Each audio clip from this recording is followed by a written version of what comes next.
Hey there, welcome to Ice Age TV, and what is going on today, or should I say this weekend? I got a little project here, and guess what I'm going to do?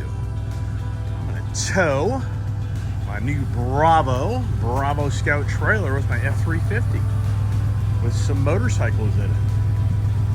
Yeah, why would I be doing that, right? What am I up to now? Is that what you're saying? Probably, what's this guy up to now? That Ice Age guy? What's he got going on? Right, so I got a little project. Got a little venture to go to Tennessee with my Indian motorcycles and have some fun. But here's the challenge. I got to get things out of that into that, which that's a project. So follow me along. Ah, geez, guess what I gotta do? So now it's interesting here is if you followed my video on my F-150 Tremor, I gotta sit here and set this trailer up now. That trailer. Oh my goodness gracious. I gotta get the all right, making progress. Or are we? Right? Okay. I think we are. All right. Truck's loaded. 2 motorcycles. I'm heading to Tennessee. I'm heading to Bristol, Virginia, to State Line Indian. And that's my new adventure. So I'm driving down tonight.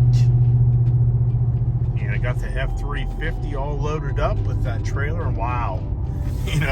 I'll be eating my words before this is all said and done because she's doing pretty damn good right now. Even though, I think she has a little bit more of a lull on, like getting down in gears, but I don't know yet. It's kind of still early to tell. And, I think at the end of the day, I think both trucks are really incredible on their towing capabilities. Their gas motors, especially the V6 F-150. And, so far, just pulling this trailer, I'm already feeling the difference on the back end, meaning that, this truck's a heavy-duty truck, and I'm just not feeling, that trailer wanting to push this truck around. Now, on the F-150, do you feel it back there? Yeah, you feel it back there more because you got a half-ton, softer suspension. And for that reason, you're going to get a little bit more flex on that back end. So this one here is really stiff. I got to be careful here. I'm whipping around these corners with my bikes in the back, and they're probably like, woo, what the hell is going on up there, man? Daddy, don't do that to me. The motorcycle's right talking to me. Yeah, I'm losing it, right? Yeah, I get it. Now, the challenge here is I'm driving the back roads, and oh man, it's just these damn trees. These trees on the road, they don't trim these things back, so it scrapes up my damn trailer. I already got a big scrape down my freaking right side of my trailer, so I really have to watch this back end of this trailer because these trees just destroy it. You get a tree branch, and it just runs a line all the way down the trailer. You got to see my other trailer. It's just totally scratched to oblivion. It's just so sad. Yeah, drive out of my way to get on the main highway to avoid these roads. Yeah, right. I'd kill an hour at least, if not more, of me sitting in traffic and everything else. So, oh well. But anyways, back to the conversation on the F-150, F-350 comparisons. And you're probably hearing this truck kick down right now. Kind of hearing a little downshift. He's got a tow mode. And, but the biggest thing I notice is, this is such a stiff back end of this truck. Yeah, you heard the word stiff, right? Guys will probably be like, wait a second, man, when you first got that truck, you said it was just comfy as all could be and didn't bounce you all around, right? Well, I was saying for a heavy-duty truck, considering, but yeah, it bounces you around. One guy made a comment in the comment section. He's like, yeah, this guy's full of baloney. As he's going down the road and you hear the truck, going, he's bouncing up and down. Like, oh yeah, that's a real soft riding truck there, man. Yeah. So, well, once again, for a 1-ton truck, what do you expect, right? So, yeah, so the F-150 Tremor, yeah, it's softer ride, more comfortable, yes. F-350 stiffer ride, yep, sure is. So let us get up the road here and get on the open road. But so far, our truck's doing great. I wouldn't even know the trailer's really back there at some points, meaning, you know, it just isn't pulling the truck around, and the truck's getting down the road easy. And yeah, I've got 1,000 pounds, 1,500. Yeah, I've got like 1,500 pounds in the back of that trailer right now. So yeah, am I pulling right now? Probably about 4,500 pounds. Yeah, that'd be my guess. So, but she feels good. I have to tone down my brake control. It's catching too much. Now, as you can see out here in the country, which this ain't country no more out here where I live. Yeah, it looks like country, but every Yahoo in the neighborhood, you know, there's just neighborhood after neighborhood. And all these open fields that turn into cookie cutters and expensive ones at that. But now you probably can see what I'm talking about, you know. Narrow road, you get the tree line, you get a tree sticking out right there, and, you know, the tree limb, and there you go.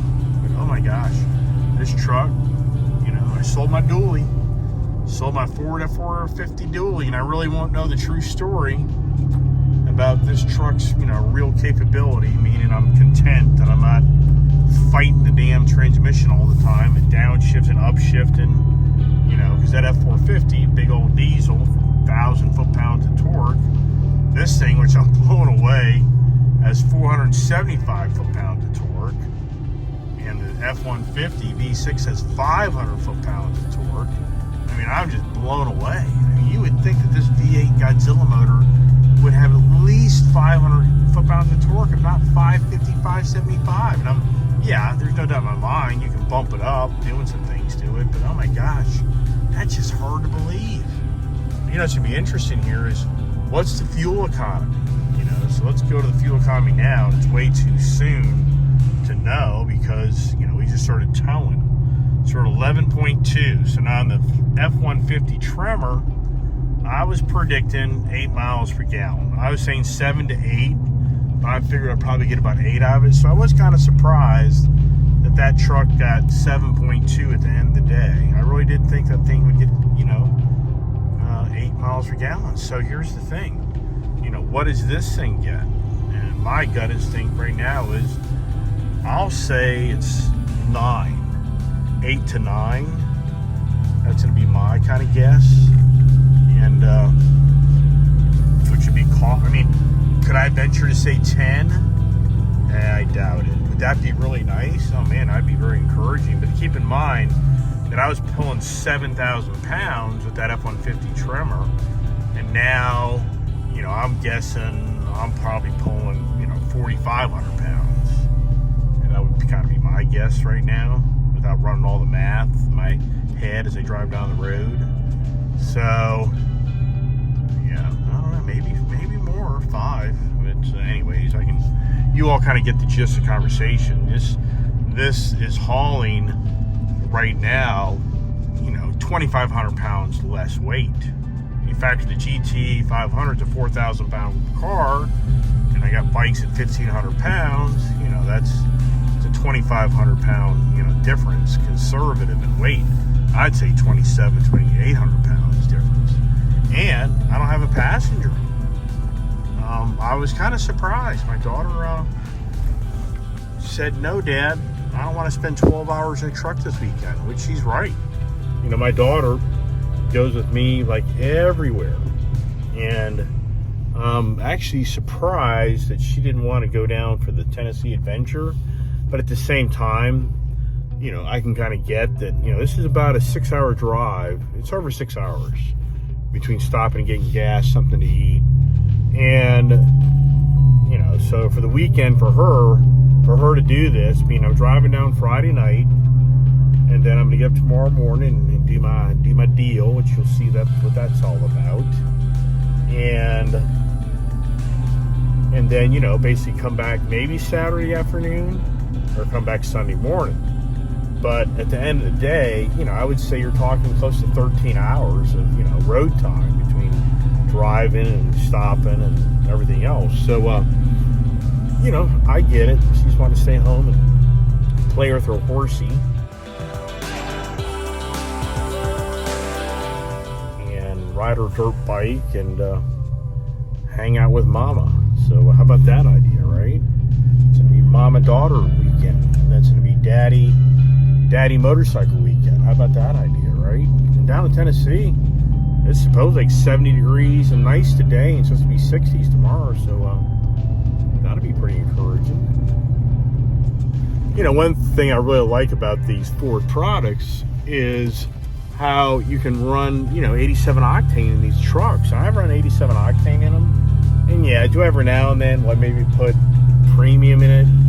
Yeah, but what I've noticed is I don't really see a huge difference in fuel mileage or performance.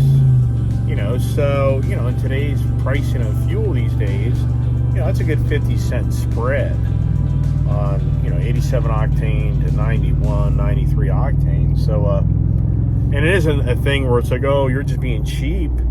It's really not. It's more about, you know, I don't really see much of a difference in the performance of the vehicle. And the same thing goes with that F-150 Tremor. Now, it's a V6 twin turbo, borderline high output motor. I did run premium pulling that trailer with that truck. I felt that would probably be a little bit better, you know, fuel for it. But this motor here, I just really can't see it. And I can't see as it is because the sun's in my eyes. I got to put my visor down. But here before long, we get off the back roads, getting up in the open roads. We're going to be in a lot of traffic. It's incredible. You watched my video here last week.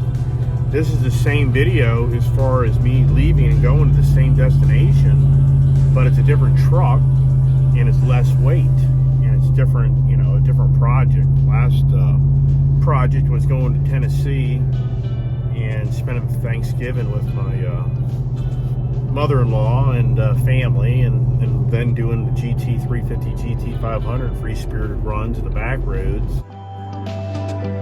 And we left on Tuesday the previous week before Thanksgiving. Here I'm leaving on a Friday, you know, so that's why my daughter, I know, is like, hey, Dad, we just got back Monday. We came back actually Monday, got back late Monday afternoon, evening, and, you know, I get it. You know, my daughter, you know, here it is Friday, and we're back in the car again, and she's in the, you know, just riding.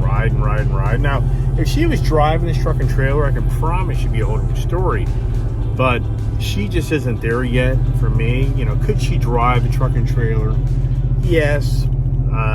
Is it the right choice at this time? No, because she's still, you know, she's just getting going in her driving years. She hasn't even driven on her own yet for a year. And if you're a person that knows trucks and trailers, there's a lot of vehicle. And, you know, my goal in life is don't set somebody up for failure. You know, that's a challenge, you know, as you know, raise a kid, or you're a boss, or, you know, you're a leader, or whatever it may be. You know, you try to create success stories. You know, that's positive reinforcement. And when you have somebody that's having failure stories, you know, it's tough. And not to say it doesn't happen, but if you try to avoid creating the failure stories, that's to your advantage. And you know, that's kind of why I'm more on the page that, hey, she wants to drive this truck and trailer. And I'm just like, you're just not there yet. You know, you're just, you know, I just don't feel the need for that at this point. Let's get you some more driving time, driving the big truck, and driving in general, and especially, you know, driving this bigger truck on a regular basis. And, you know, and then, yeah, sure, could she do this? I know she can. But once again, let's set up success stories and not failure stories. And isn't that what everyone wants to do in life? You know, like, we all like that idea, right? But what a just a beautiful afternoon here in the Northern Virginia area as we go for the Tennessee ride. And follow me along as we have another adventure. But this is the venture. This is the Indian adventure. Some would say the Indian adventure, right? Yeah, what's the Indian adventure about? Well, it's about Indian motorcycles.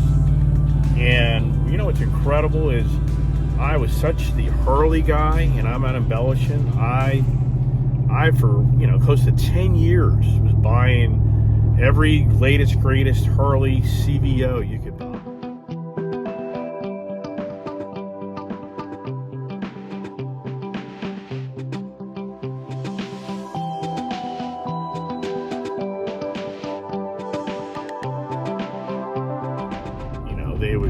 They would change them up, remodel them, Mount Rushmore model, the Milwaukee model, and I was always the first to get these really nice new Harley products, and I mean, I loved them. I mean, I literally had two CVOs. I'd have like a limited CVO and a Street Glide CVO, or I'd have like the Road Glide CVO and the limited CVO. So I always had like the Tour Pack and then the non-Tour Pack models.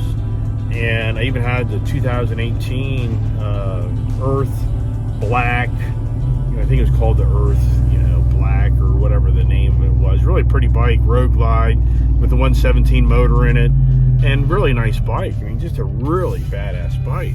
And sure enough, I've had a lot of Harleys over over the last 10 years, and you could have told me 5 years ago, oh, you're going to be an Indian guy, and I'd have been like, nah.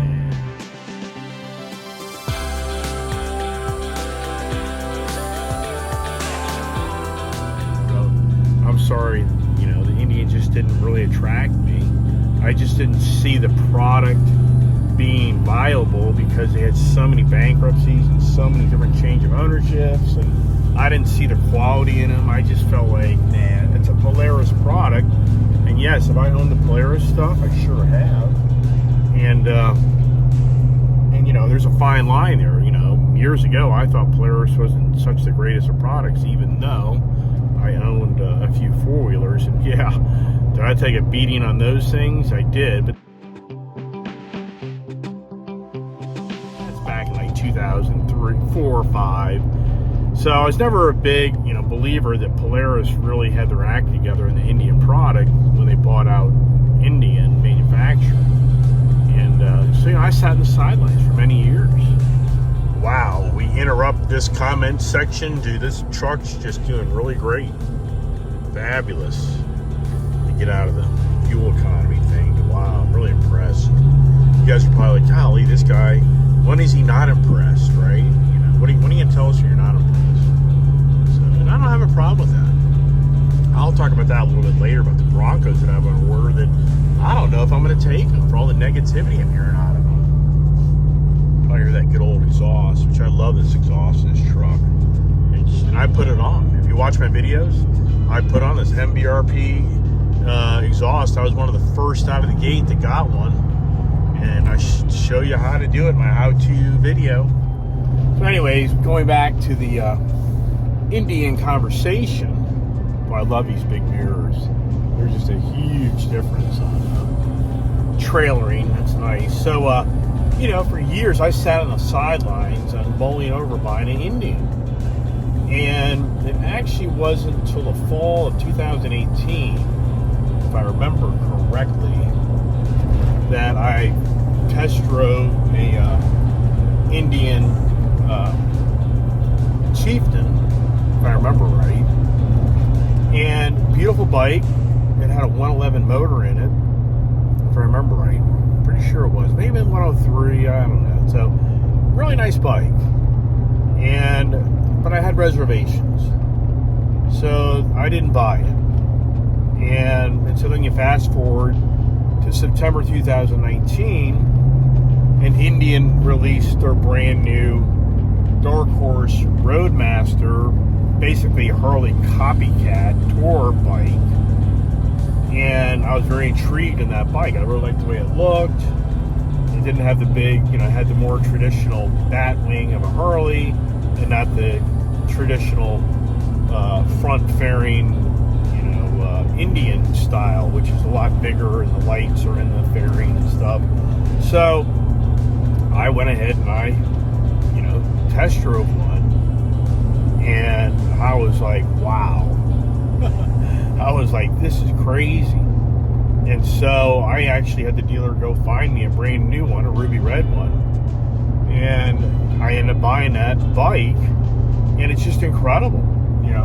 I mean, even for me being a Harley guy, I would have said, to an individual like me that, you're just hyped up, it's something new, great. But no, and I did research on the bike, because what intrigued me about that Indian bike or my Harleys, and I still had my CVO Harleys. I had a CVO Road Glide 2018 with 117 latest greatest motor in it, and I had the 114 Limited. So I had the latest greatest Harleys, and I was intrigued by how the Indian had a smaller rear tire and had a wheelbase, I think 2 inches longer, and maybe an inch and a half, I can't be exact. And what I'm talking about is the Indian Dark Horse Roadmaster fully dressed tour bike in comparison to the the Limited Harley Davidson. Whether it's a CVO or not, it's the same wheelbase, and the aluminum frame on the Indian, which the Harley has a steel rigid frame. And I was just kind of taken back, like, okay, so that Indian has a smaller rear tire and it has a longer wheelbase. And I'm thinking to myself, and it's a shame that I don't get my communications set up in my helmets to do reviews on my motorcycles, because I could really give a lot of good information to a lot of people out there that ride motorcycles, and I can give you some really good evaluations of what's going on. But not many people are going to watch this channel based on this conversation. But I'm just driving on the road, making conversation, and for those people who like to learn stuff, it's all about information. I'm just sharing my experience on motorcycles, because I grew up on dirt bikes, and then I even drove a Yamaha Maxim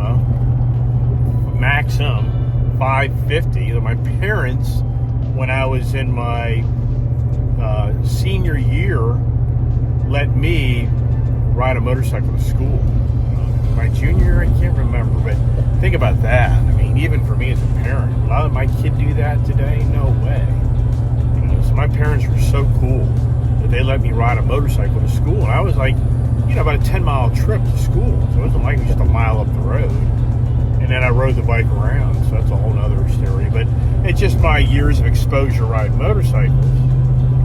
And so anyway, so I was intrigued by the Indian's longer wheelbase, and you hear me bouncing around. Yeah, I'm getting beat up now. Here's where you're going to say, hey, dude, that F350's beating the crap out of you. Yeah, it does. I mean, it's a stiffer suspension, no doubt.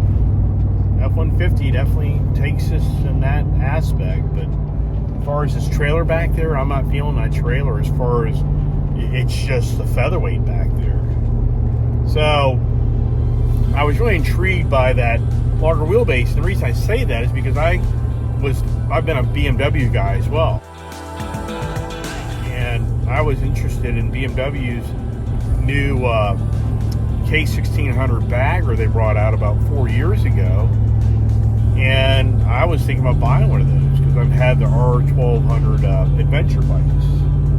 And I went and rode that K1600 bagger, and the one thing they had was a longer wheelbase. And oh my gosh, that bike, it was such a lazy, back end, walk around, bounce around. It was terrible. I mean, the bike was terrible. And if anybody out there owns one of these, hey, everything kind of fits the seat of your pants differently. But I'm just telling you that bike, to me, it was just too soft, and literally the back end of me just walked around on it. So I really figured that bike, the new Indian bike, would be like that as well. So when I rode it, I was so taken back, like it wasn't even close. It was actually more comfortable, more refined than the Harley. So, and this is no hate to the Harley guys. I'm glad Harley's a product line that makes people make things better. I'm glad it makes Harley make things better. And, I've been a Harley guy, many years. And it's more about information on anybody out there on a Harley or looking around to buy a bagger bike. I can sincerely tell you, the Indian makes a very nice product, and it's advantageous for you to look into an Indian before you buy a bagger bike. And the biggest thing that is huge on the Indians is the balance, and when you get them off the stand. So when you have the kickstand down, the bike, pop in my ears, you see my mouth looking funky. I watch my videos was like, what the hell is that all about? Where I moved my mouth or something? I'm like, yeah, it's because I'm popping my ears. And here we go up the hill. So this is now 5th gear. What does she do? So when you get the bike off the kickstand on a Harley, that's an angle, and you got to get it upright. And I'm going to tell you, the Harleys, the fully dressed Harleys, the tour bikes, that, takes some muscle. It ain't the weak man's bike. So that's the first thing you notice about an Indian. It just comes off that kickstand and gets upright like nothing. So that's a great, it's a great advantage. And then when you're on the bike, the balance, still popping my ears here as we go up the mountain. So got a guy in a Ford F-350 behind me and a big old trailer kind of hanging with me, and I got a putt-putt guy in a Nissan that's obviously going to putt over the mountain. But anyway, so when the bike goes down the road and you maneuver through parking lots and at slow speeds, the confidence level of that Indian is really incredible. I mean, it's just a really well-balanced bike. And that's a big advantage. I mean, it's huge. Because you don't feel like you're going to drop your bike in low speeds. And then when you're on the open road, the engine is just smooth as silk. And the Harleys, they're just notorious for having that noise in the upper end that they're going to come apart. They're just very noisy engines. And then your seating posture, you actually have a bigger, you have more room on the Indian over the Harley. The handlebars are a little wider. The ride is much smoother, not such a rigid, stiff, really bouncy, feeling. And you'd be like, okay, here's the thing. How do I know? Well, because I ride motorcycles, and I've literally ridden 200 miles on my Indian, and I've come home and I've really jumped on my Harley bike and done, a 100-mile ride, not a 200-mile ride, and I'm just like, gotta pop my ears. Just pop my ears there. So the Harley, I mean, it's like instantaneous. I feel cramped. You're pushed forward closer to the handlebars. The handlebars are narrower. The bike definitely feels much more stiff and rigid and unbalanced. The engine noise is incredible. The music system on the Harleys is archaic in comparison to the Indians. I'm not lying. You can go down the highway at 70, 80 miles an hour in an Indian, and that bike is so smooth and quiet, and the speakers are positioned right where you just get incredible clarity of those. You just get incredible clarity out of that radio system, where you can have the volume like on 2 or 3, and it's perfect. I mean, it's like driving down the road in your car with the radio on. I mean, I'm not embellishing there. I'm like, wow, this is incredible. Harley, no way. I can't even hear it. I have hearing aids, so I have, then have my helmet on to hear that radio. Yeah, right. Well, yeah, a lot of people would say like, well, just go to your Bluetooth in your helmet. Well, I do that as well, but it's nice to know if you pay good money for a radio system on a bike that it works good. So it's a huge difference in the touring bikes on Indian, the new ones. I'm talking about the 2020, I'm talking about the 2015, and yeah, did the Indian get over that heat-related issue? Yes, by deactivating the cylinder. So they made a lot of, I waited out until like 2020 when the 116 motor came available. They got the rear cylinder deactivation to control the heat and the stop-and-go traffic because they're air-cooled motors.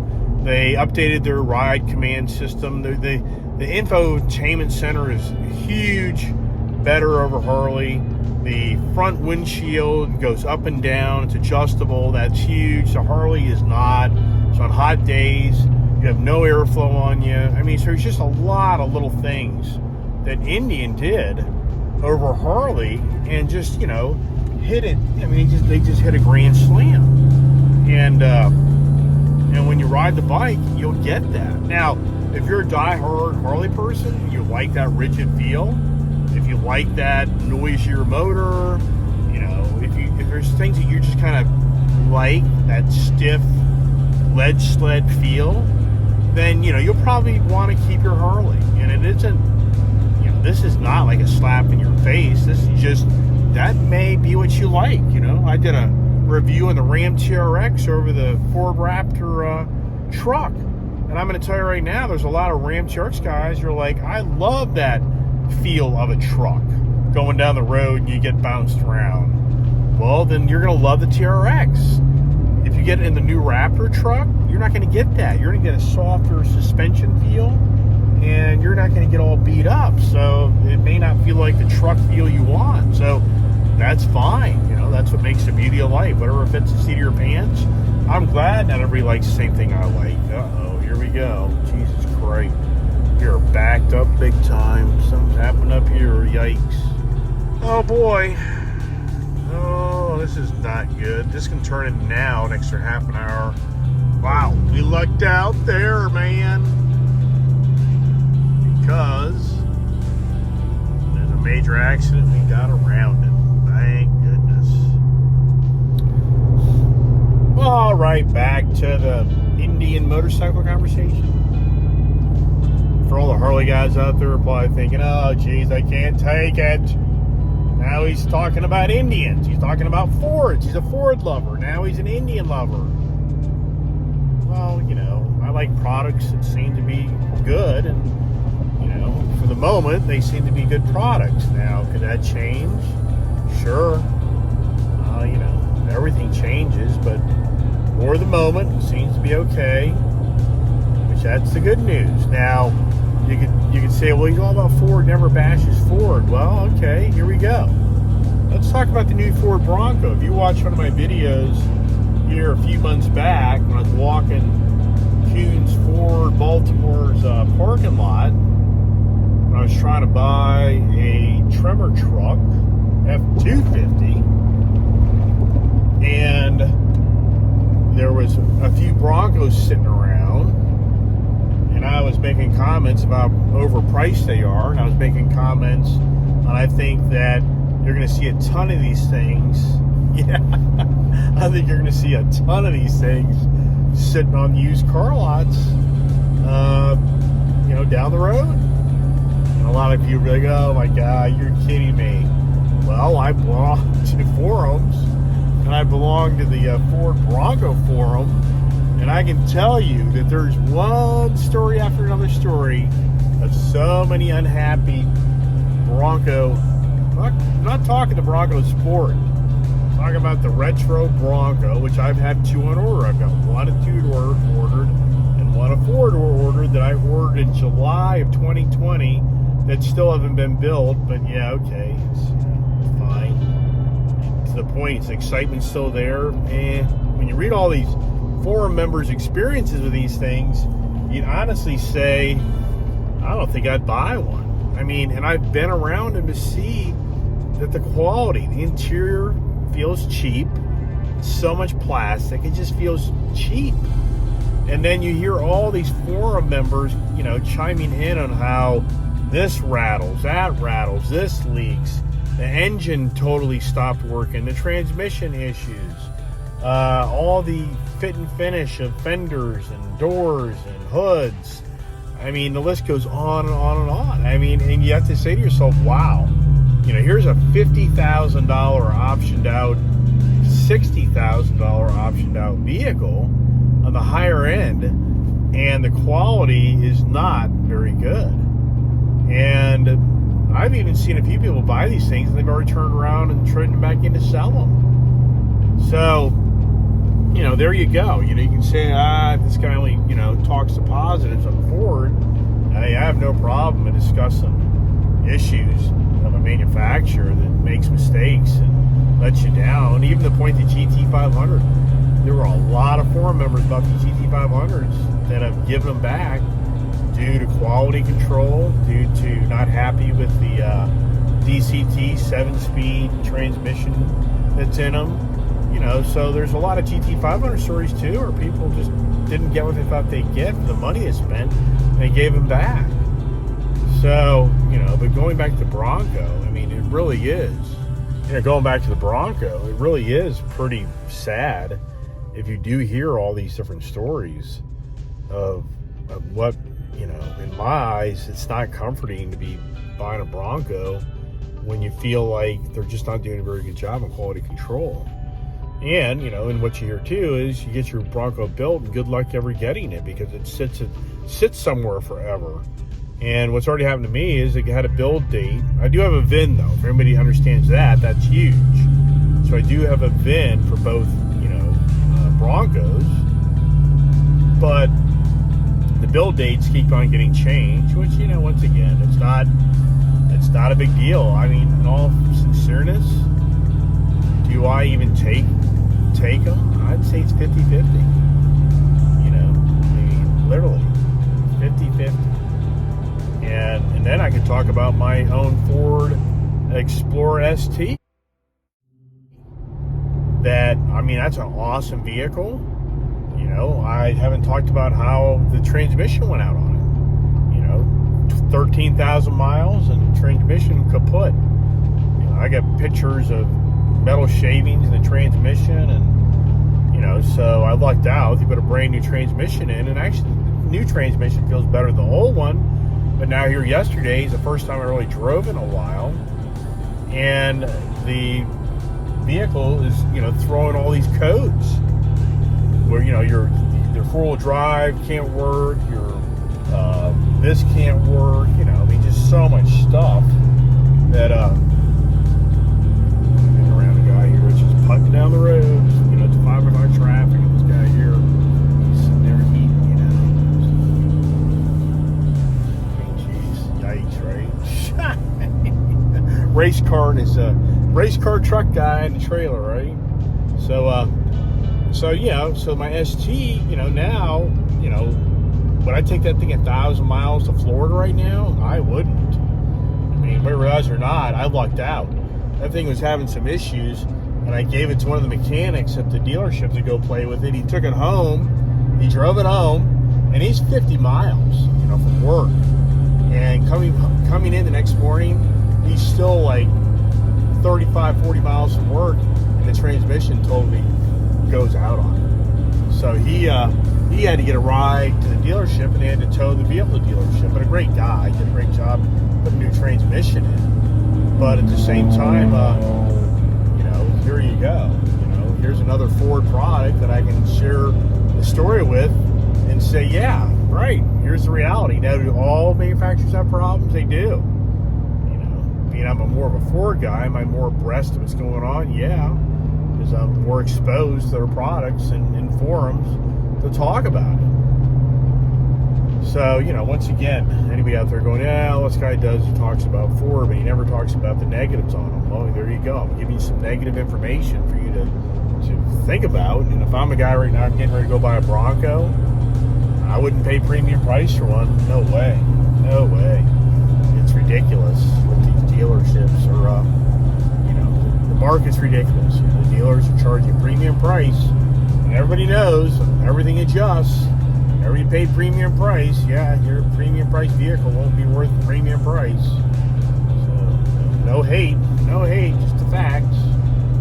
So, once again, talk about the Ford Bronco. Yeah, right now, I think it's a fail. I think Ford's done a terrible job at marketing it, and it's obvious Ford's doing a terrible job on quality control, and and that's huge. So, hope Ford gets their act together, but I don't think they are anytime soon. It's called manufacturing, called unions. A lot goes on beside one guy, the head-up guy, saying, hey, get your act together. Yeah.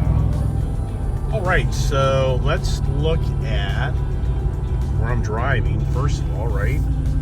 And secondly, let's check out the mileage. Let's see what's going on here, the fuel economy. 11.1. So we went from 11.2 to 11.1. And let's see if it continues to degrade. I said earlier it'd be cool if we got 10. If I got 10 out of this, that'd be pretty damn nice. It isn't a real, it's a lot of trailer. It's all the wind. It's the wind resistance of this trailer that gets you. It's so much all that weight as much as it is the resistance. the inertia going down the road. Wowsker, got the adaptive cruise on. Gotta love that. Truck's just doing awesome. Just a great package. So, very happy. And you know what? I really need to get that 28-foot car hauler and bikes to get my final closure on my trailer experience of the gas motor versus the diesel. Which we all know the diesel. Well, excuse me there. We all know the diesel will outpull the gas, but you know, bang for buck, fun for buck. I think this gas motor is the way to go if you're not getting into radical towing and radical weights. But hey, get your CDL license once you get above 26,000 GVW truck and trailer. So that means that you can basically put about 12 to 14K behind this truck before you're into CDL laws. You watch my video on that, you get that conversation. But anyways, really doing good. Just trucking along, and traffic's on the road, not too radical. We're pretty fortunate so far. Waze is giving me my estimation of where I'm going, and got some driving time. And how do we do on fuel? That'll be the real question once we get a good 100 miles on the main highway. We'll be evaluating that. We're going to be evaluating now. Let's make it a surprise. I don't know if you can see that up there or not. Look at that there, the crosses. You know, I'm sure people know the real story of all that, but my understanding is years ago, some person went around the country just putting up crosses. Like I say, I think somebody will know more details about that than I do, but it's pretty neat. When I travel around, I see that. That's a really cool view right there. Boy, it's hard to see me at nighttime. Is that a good thing? Probably like, yeah, man, I'm getting tired of seeing your face. I can't take it no more. It's your face. Have you ever heard those stories? It's your face. I can't take it no more. Right, so probably a few of you are like, what the heck's going on now? What's this guy up to? And, well, what I'm up to is I am traveling down to my new favorite State Line Indian motorcycle dealership to get a motorcycle. You're probably thinking, well, geez, how many motorcycles do you already have? And I'd be like, yeah, how many motorcycles do I already have? And, actually, I did a video yesterday, which you don't even know about that one, which I didn't publish it, about going to the Honda dealership. That's a little bit more of a secretive experience, so I didn't share that one, even though I did make a lot of video. But I'm not going to publish that one. And so now, this is the Indian motorcycle adventure that I've been talking about this afternoon. That at the last moment, I'm blasting down to Bristol, Virginia, not Bristol, Tennessee, which is right on the borderline, to get a Indian motorcycle. And what's really weird about all this, if you watched my video of the me being down there here last weekend and doing a walk around the Indian dealership, and Shane, the salesman, telling us about the new chief, and then explaining about the Indian Scout versus the Indian Scout 60, which I have one of those, and that's how I got to know Shane, is I bought this past summer in August, right before I came back to end the summer. I picked up a nice used 2016 Indian Scout that a guy had with like 2,500 miles on it, 2,600 miles on it, and he put accessories on it, and it was a really good price, really good deal, and so I picked it up. And it's a great bike. You know, if you know anything about the Indian product, the Indian Scout is really a sought-after motorcycle, and it's one of the number one, you know, entry-level bikes, and they come in different sizes on motor-wise, not really the stature of the bike, but more of the motor. And so I got the 60, which is a less powerful bike, and it's a 5-speed, but it's a really fun bike. And the guy that had it put some rear saddlebags on it, a rear rack on it. He upgraded to a Vance and Hines exhaust, and it's just a really fun bike. And I rode it, and me being exposed to the big tour bikes, you just can't compare that bike to what I'm riding. But it's a great around town bike. Well, when I was up there in State Line Indian,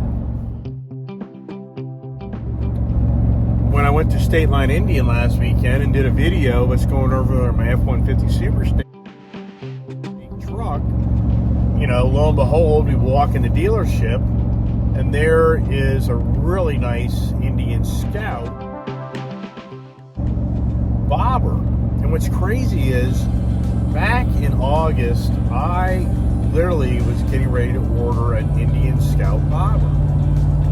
And then at the last minute, this is the irony to this story, is there was that nice used Scout 60, which I bought, but at the time, it was actually sold. And so that was fine, and I decided I was going to order one. And I was actually going to go back like the next day to put a deposit on it. And the next day, I get a phone call from Shane who said, hey, that deal fell through. That individual couldn't get the deal pulled off with financing. Would you want the bike? And I'm like, yeah, I would. I would like to get that bike. So I ended up buying that bike from Shane, and I really haven't ridden a lot, but, it's a great bike, and it's a great value bike. So that last weekend, now fast forward to last weekend, Thanksgiving weekend, I'm down here in Tennessee, and I take a ride over State Line, do the video, and there's a brand new 2021 Scout bobber an individual ordered. And I was like, if you saw the video, I was like, wow, that's a really nice Scout. And I said, this is dangerous, because if that's for sale, I'd be thinking to myself, oh gosh, I should get that. So, yesterday I went to the Honda dealership, and I picked up a Honda Rebel 500, which I haven't shown that video. And I traded in a few of my other bikes. And, what's the odds of me going out to the dealership and Shane calls me and says, hey, that Scout that you really liked, the deal for the guy actually custom ordered that, built it for himself, color options and seat options, and a few things that he wanted, and the guy unfortunately couldn't get financed. So the guy couldn't get the bike, so Shane jumped on the phone when he found out about that. He called me, and I'm like, well, yeah, I'm interested, but what are you going to do on my bike on trade value?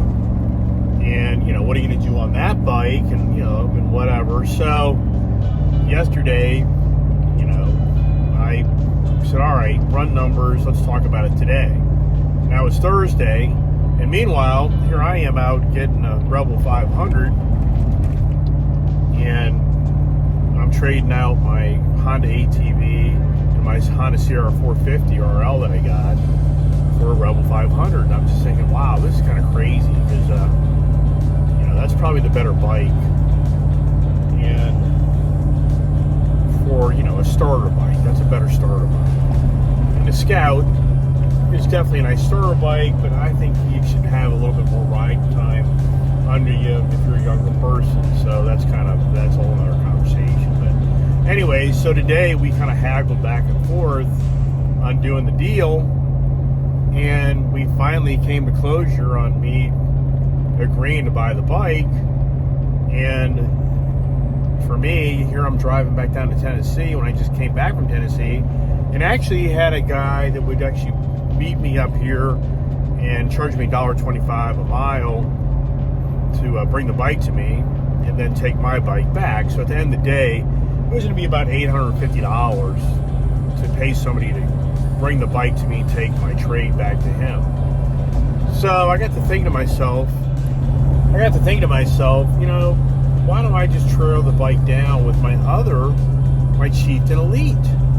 And here's what's crazy is, you know, I bought a Chieftain Elite up in Pennsylvania this past February.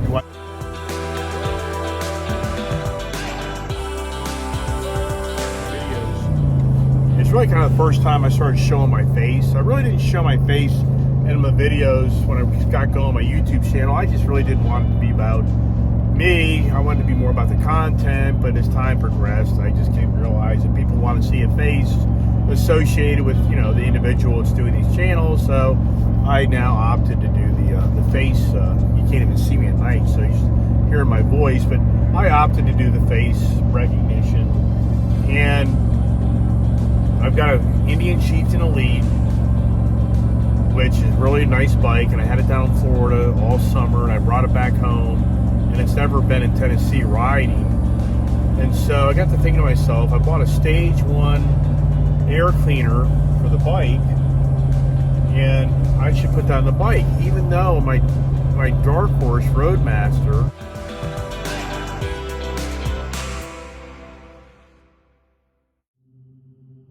Ruby Red, I did a whole video, and it was kind of a really bad video because I had music in the background, and I shouldn't have done that. A lot of people really, I should redo the video really, but it's just about time. And so I did a great video of me doing a Stage 1 air cleaner swap out on a 116 Indian, and I actually know how to do it, but I haven't gotten motivated to do it. And down here at State Line, their labor rates are borderline half of what they're up where I live, up in this Virginia, D.C. area. I'm out embellishing.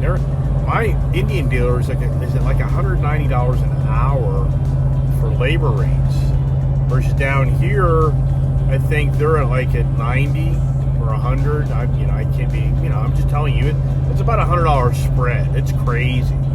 So, and I really like this dealership, and I want to help them out any way I can.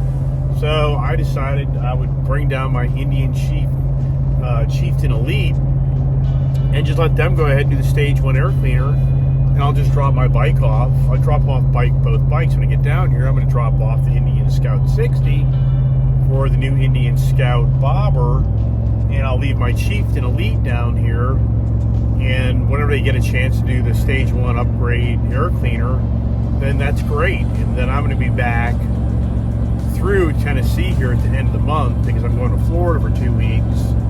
And when I come back out of Florida, I'm going to circle back around up here to see my mother-in-law. And that's what goes on. My mother-in-law lives down here in Tennessee. And sadly, I lost my father-in-law, which will be coming up 4 years ago, that he passed from stage 4 pancreatic cancer on December 29th. So we try to be with my mother-in-law, at that time. It's a challenging time for the family, and so it's all about support. We're going to be back up here in that area when we come out of Florida and drive back. And so then I figure, either I'll pick the bike up and I'll maybe just leave it down here in Tennessee, or maybe I'll bring it back home, and we'll just evaluate at that time.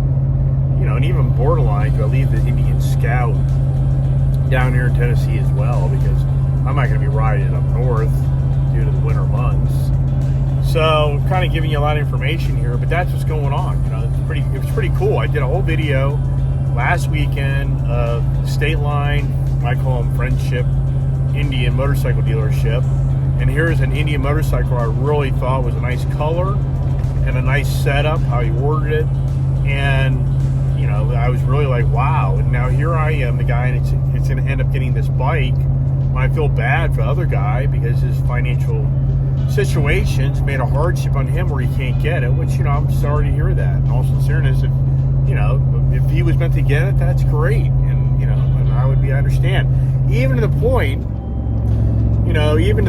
that I even asked Shane, and I did my research last night on Indian's website, that, I'm like, hey, I really don't need this bike right now. I'm not going to be riding it. It's not so much focused on me as other values in my life. And I got to thinking last night that, hey, why don't I just order one of these like I was originally? And so I get on the Indian forum, and you start reading these stories of people trying to get these Scout, and especially the Scout bobber setup, and you're hearing stories where people are taking 3, 4, 5, 6 months to get their bike. In fact, this guy that ordered his bike, I think he ordered this thing like 3, 4 months ago. I could be wrong, but I'm thinking he ordered it back in, the summertime. So anyways, I went to the Indian motorcycle website to build the same bike, and you really can't. Apparently this maroon, I can't think of the exact name of this color, Magna, maroon, or something like that. That color in 2022 is not available. So, and Shane's saying you can't order 2021s anymore. You can go to the website and build one, but you can't order one. And on top of that, I'm hearing stories from other forum members, and Shane said the same thing, that if you order this bike right now, you're maybe into spring, summer of next year. Even for me, I'm like, man, it's hard to believe. But, I'm hearing forum members hear the same story at other dealers. So, to kind of sum it up, I'm kind of like, well, I'd rather kind of wait it out, buy something in the springtime. But at the same time, I'm hearing, if you order one, it may be spring or summer before you get one. But the biggest thing is the used values on these motorcycles is so good right now that, I think I would miss out on getting good value on my bike at this time because of supply and demand. And I can honestly tell you, the Honda dealership I went to yesterday, you can see the supply is starting to come back.